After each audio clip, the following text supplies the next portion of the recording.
Hyder murder ಕೇಸ್ನಲ್ಲಿ ಖಾದ್ರಿ ವಕೀಲರಿಗೆ ನಾವು ಕನ್ನಡ ಅಡ್ವೊಕೇಟ್ ಇದ್ದೀವಿ. ಖಾದ್ರಿ ವಕೀಲ್ ಪರವಾಗಿ ಯಾವಾಗಲೂ ನಾವು ನಮ್ಮ ಬಿಜಾಪುರ ನ್ಯಾಯಾಲಯದಲ್ಲಿ ಅವ್ರ ಪರವಾಗಿ ನಾವು ವಕಾಲತ್ನ ವಹಿಸ್ತೀವಿ. लोग टूट जाते हैं एक घर बनाने में, तुम तरस नहीं खाते बस्तियां जलाने में.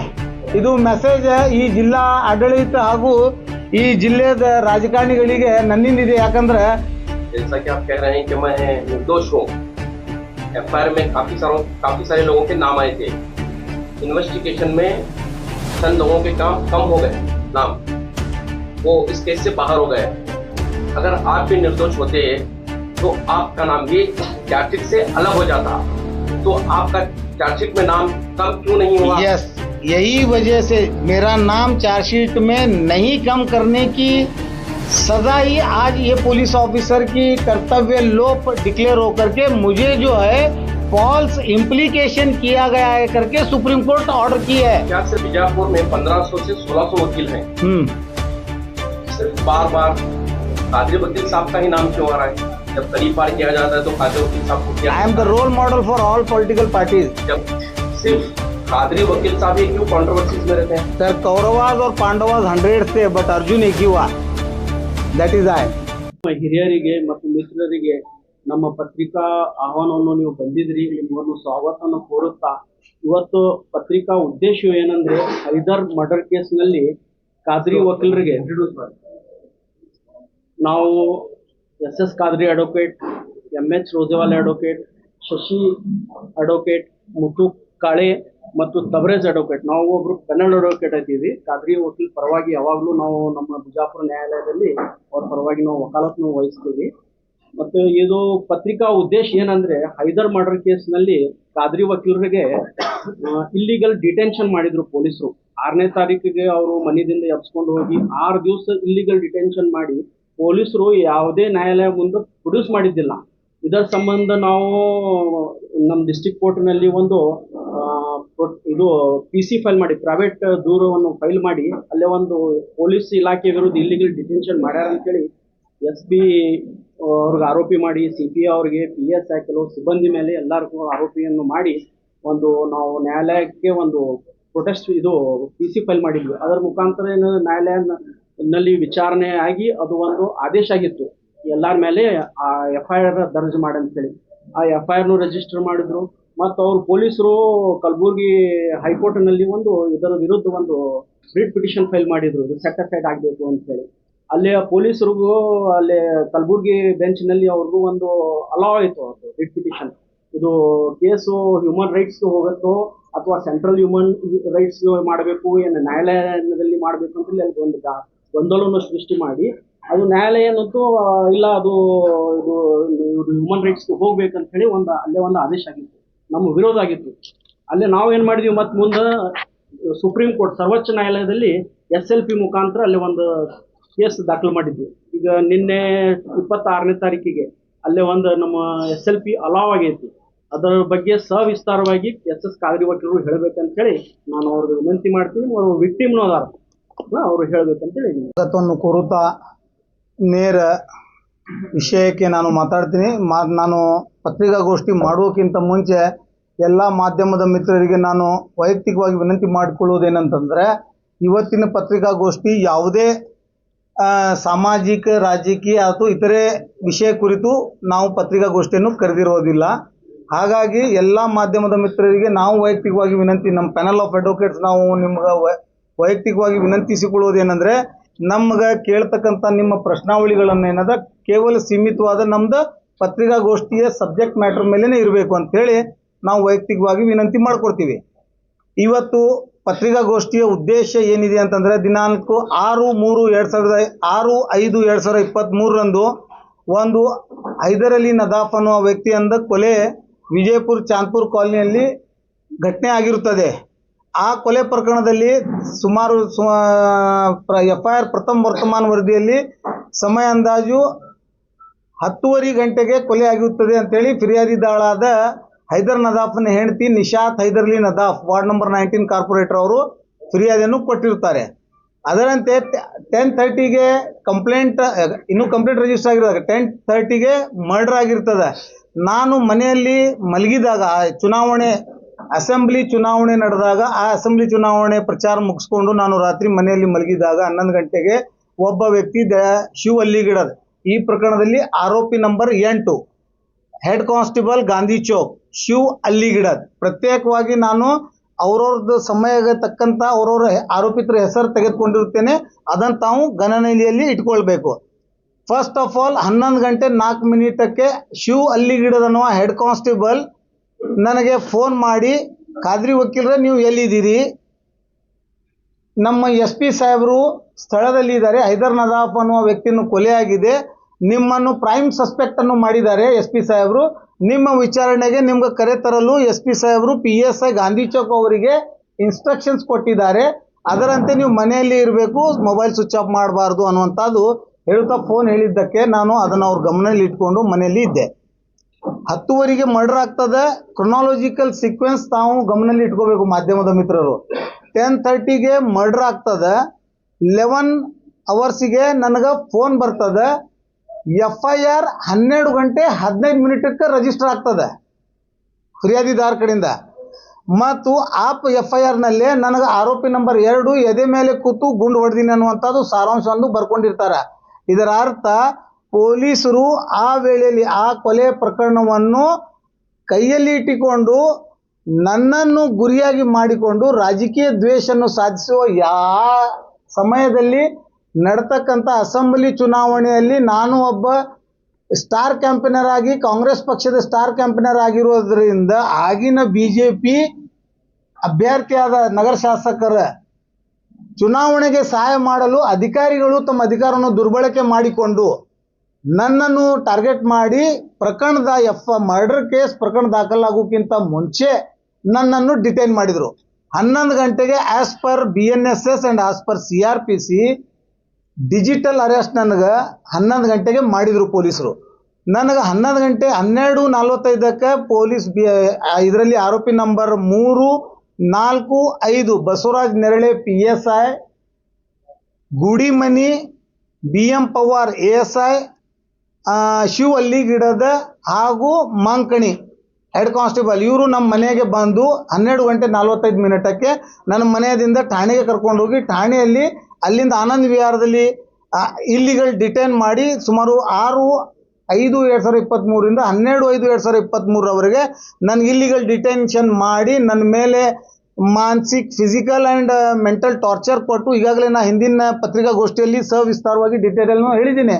ಅದನ್ನು ಮಾಡಿದ್ದಕ್ಕೆ ನಾನು ನನ್ನ available human rights under section 2D of the protection of human rights act ನಾನು ವೈಲೇಟ್ ಆಗಿದ್ದಾವೆ ಅಂತೇಳಿ section 30 of the protection of human rights act ಕೆಳಗಡೆ ಮಾನ್ಯ ಪ್ರಧಾನ ಜಿಲ್ಲಾ ಸತ್ರ ನ್ಯಾಯಾಲಯ ವಿಶೇಷ ನ್ಯಾಯಾಲಯ ಮಾನವ ಹಕ್ಕುಗಳ ಉಲ್ಲಂಘನೆ ಕಾಯ್ದೆ ಅಡಿಯಲ್ಲಿ ಖಾಸಗಿ ದೂರನ್ನು ಈ 9 ಮಂದಿ ಅದರಲ್ಲಿ ವಿಶೇಷವಾಗಿ HD Anand Kumar superintendent of police ಆಗಿನ ಸೂಪರಿಂಟೆಂಡೆಂಟ್ ಆಫ್ ಪೊಲೀಸ್ ವಿಜಯಪುರ ಅವರು ನಗರ ಶಾಸಕರದ ಮಾತಿನ ಒಳಗಾಗಿ ಆಮಿಷನ ಒಳಗಾಗಿ ಒಬ್ಬ ಅಮಾಯಕ ನ್ಯಾಯವಾದಿಯನ್ನು ಬಲಿಪಶು ಮಾಡುವ ಸಲುವಾಗಿ ನಾನು ಯಾಕಂದರೆ ಅಲ್ಪಸಂಖ್ಯಾತರ ಏಕೈಕ ಧ್ವನಿಯಾಗಿ ನಾನು ಸಮಾಜದಲ್ಲಿ ಹೋರಾಟ ಮಾಡ್ತಾ ಇದ್ದಿರೋದನ್ನು ನನ್ನ ಧ್ವನಿಯನ್ನು ಮೊಟಕಗೊಳಿಸುವ ಉದ್ದೇಶದಿಂದ ನನ್ನನ್ನು ಒಂದು ಸುಳ್ಳು ಕೊಲೆ ಕೇಸ್ನಲ್ಲಿ ಆರೋಪಿಯನ್ನಾಗಿ ಮಾಡಿದ್ದರಿಂದ ಅದರಲ್ಲಿ ಮುಖ್ಯ ಪಾತ್ರ ವಹಿಸಿದ್ದು HD Anand Kumar superintendent of police Vijayapura. ಈಗಿನ ಸರ್ಕಾರದಲ್ಲಿ ಅವರಿಗೆ ಪದೋನ್ನತಿ ಕೊಟ್ಟು ಪ್ರಮೋಷನ್ ಕೊಟ್ಟು ಅವರನ್ನು DIG ಸೈಬರ್ ಕ್ರೈಮ್ ಮಾಡಿದ್ದಾರೆ.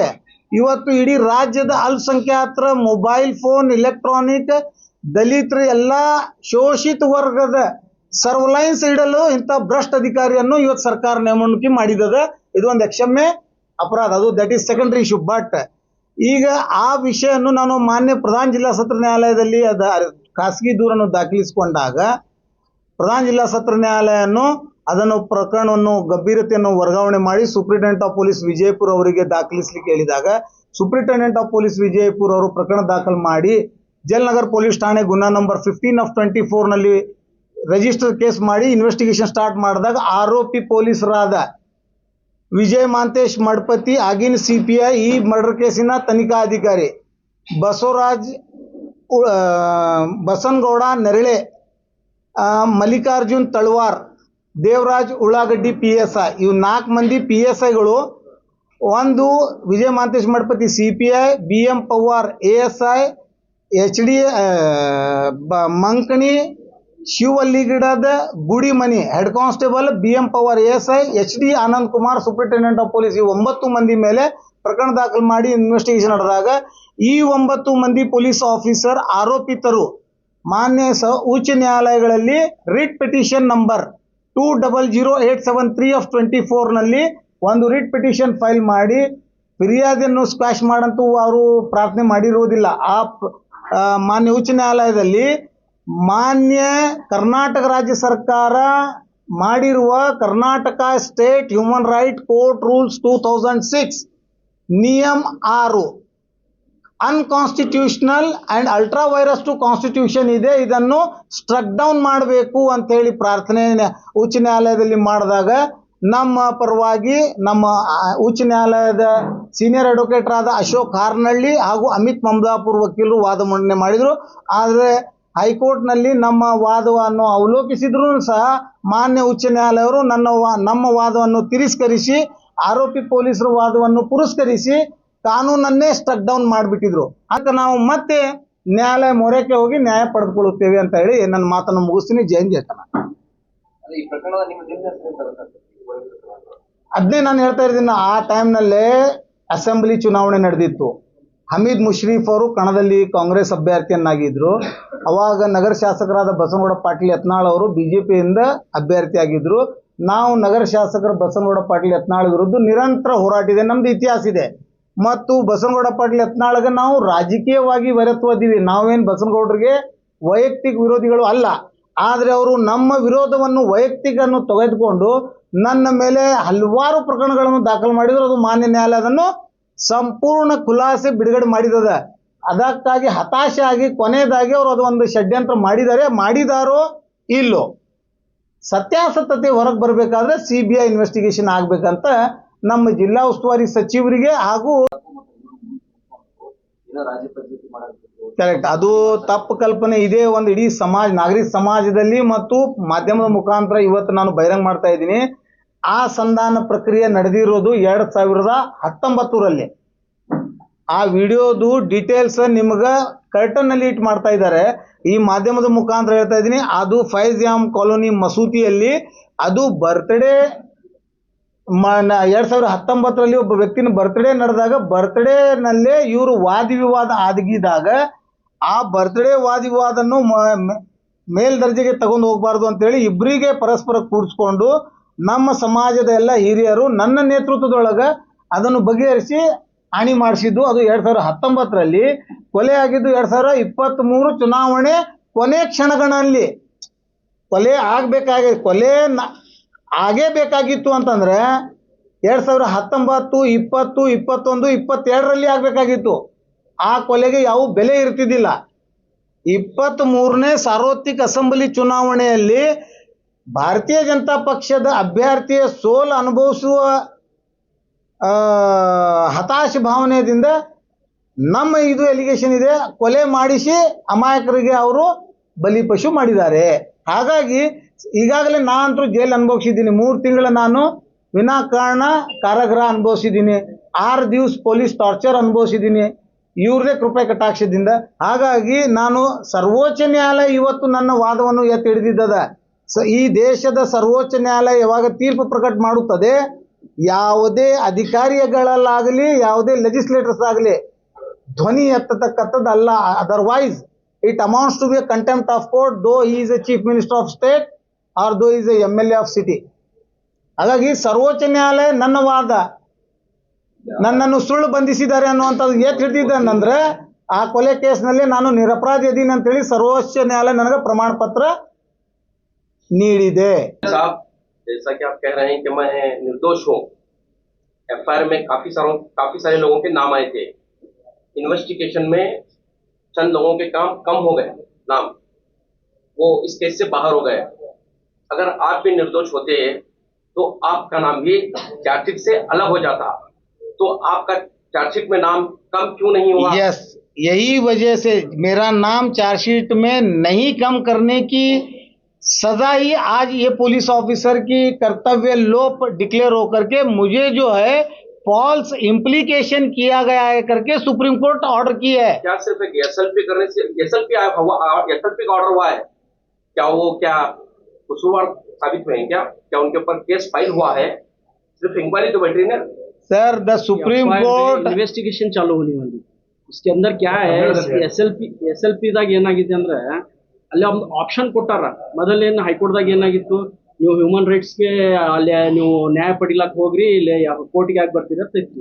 ಈಗ ಎಸ್.ಎಲ್.ಪಿ ದಾಗ ಏನಾಗೈತಿ, ನಿಮ್ ಚಾಯ್ಸ್ ಅದು, ನಿಮ್ಗೆ ಅನ್ಯಾಯ ಆಗೈತಿ, ನೀವು ಕೋರ್ಟ್ರ ಹೋಗ್ರಿ, ಹ್ಯೂಮನ್ ರೈಟ್ಸ್ ಹೋಗ್ರಿ ಅಂತ ಮಹತ್ವದ ಆರ್ಡರ್ ಆಗಿತ್ತು. ಅದಲ್ಲದೆ ನನ್ನ ಪ್ರೈವೇಟ್ ಕಂಪ್ಲೇಂಟ್ ನಾನು ಏನ ಡಿಸ್ಟ್ರಿಕ್ಟ್ ನ್ಯಾಯಾಲಯ ಇಲ್ಲಿ ಕೇಳ್ರಿ, ನೀವು ಇಷ್ಟೇ ಆರ್ಡರ್ ಅಲ್ಲ, ಇಷ್ಟೇ ಮತ್ತೆ ದೊಡ್ಡ ಇದು ಇಷ್ಟು ಪ್ರಮಾಣದಾಗ ನೀವೇನ ಇದು ಆದ್ರೂ ಅದು ಲೀಗಲ್ ಏನೈತಲ್ಲ ವ್ಯಾಲ್ಯೂ ಅದರದ ಅರ್ಥ ಮಾಡ್ಕೋರಿ ಸರ್. ಸುಪ್ರೀಂ ಕೋರ್ಟ್ ತೀರ್ಪ ರಿಪೋರ್ಟೇಬಲ್ ಜಜ್ಮೆಂಟ್ ಆಗಿದೆ. ಅದು ಎಸ್.ಎಲ್.ಪಿ ನಾನು ಮಾಡಿರೋದು ಎಸ್.ಎಲ್.ಪಿ ಮತ್ತು ಕರ್ನಾಟಕ ರಾಜ್ಯ ಸರ್ಕಾರ ಮಾಡಿರುವ ಎಸ್.ಎಲ್.ಪಿ ಅಲೌಡ್ ಆಗಿದೆ ಅಂದ್ರೆ ಸುಪ್ರೀಂ ಕೋರ್ಟ್ ನಲ್ಲಿ ಅಡ್ಮಿಷನ್ ಆಗುವುದೇ ಒಂದು ದೊಡ್ಡ ಸಾಧನೆ. Without merit of the case supreme court ನ ಕೇಸ್ ಅಡ್ಮಿಟ್ ಆಗಲ್ಲ. ಫಾರ್ ಎಕ್ಸಾಂಪಲ್ ಅಡ್ಮಿಷನ್ ಸ್ಟೇಜ್ ನ್ಯಾಗೆ ಡಿಸ್ಮಿಸ್ ಆಗಿಬಿಡ್ತದೆ. ನಮ್ದು ಎಸ್.ಎಲ್.ಪಿ ಅಲೌ ಆಗಿದೆ ಅಂತಂದ್ರೆ I have a strong substance in my case. Okay next. Bijapur में 1500 से 1600 वकील हैं। सिर्फ बार बार कादरी वकील साहब का ही नाम क्यों आ रहा है? जब तड़ी पार किया जाता है तो कादरी वकील साहब को किया। I am the role model for all political parties. जब मर्डर के चार्जेस लगते हैं तो कादरी वकील साहब का नाम आता है। 1500 से 1600 वकील में सिर्फ कादरी वकील साहब ही क्यों कंट्रोवर्सीज में रहते हैं? सर कौरवाज और पांडवाज 100 थे बट अर्जुन एक ही हुआ, that is I political motivated. Next sir ಏನಿಲ್ಲ, ಈಗ अर्जुन ಒಬ್ಬನೇ ಇರ್ತಾನೆ, हाईकोर्ट ಎಲ್ಲರೂ अर्जुन ಆಗಕ್ ಸಾಧ್ಯ ಇಲ್ಲ. नेक्स्ट वकील का काम होता है लोगों को इंसाफ दिलाना। यस जब उन पर ही बड़ी पार के मर्डर के चार्ज लगते हैं तो पूरे पेशे को कहीं ना कहीं सवालिया निशान या कोई बदनाम करने की साजिश का जैसा लगता है। नहीं नहीं नहीं बार बार आपका ही नाम क्यों आ रहा है? यस यूसुफ अलैहिस्सलाम को जेल जाना पड़ा. ಪ್ರವಾದಿ ಯೂಸುಫ್ ಅಲೈಹಿಸ್ಸಲಾಂ ಅವರು ಕಾರಾಗೃಹಕ್ಕೆ ಹೋಗಬೇಕಾಗಿತ್ತು. ನಾನೊಬ್ಬ ಸಾಮಾನ್ಯ ನ್ಯಾಯವಾದಿ. ಡಿ ಕೆ ಶಿವಕುಮಾರ್ ಮಾನ್ಯ ಮುಖ್ಯಮಂತ್ರಿ, ಕರ್ನಾಟಕ ರಾಜ್ಯದ ಮಾನ್ಯ ಮುಖ್ಯಮಂತ್ರಿ ಅವರು ತಿಹಾರ್ ಜೈಲ್ ಹೋಗಬೇಕಾಗಿತ್ತು. ಜೈಲ್ ಹೋಗುವುದು ಬರುವುದು it is not a bad or it is not a black spot point. ಜೈಲಿಗೆ ಕಳಿಸುವುದು ಒಂದು ಹುನ್ನಾರ ಇರ್ತದೆ. ಆ ವೇಳೆಯಲ್ಲಿ ಆ ಹುನ್ನಾರ ಯಶಸ್ವಿಯಾಗಿರ್ತದೆ. ಜೈಲಿನಿಂದ ಬಂದ ನಂತರ ಕಳಿಸಿದವ್ರನ್ನು ಕಳಿಸುವ ವ್ಯವಸ್ಥೆ ಮಾಡುವುದು ಅದು achievement. That I was done.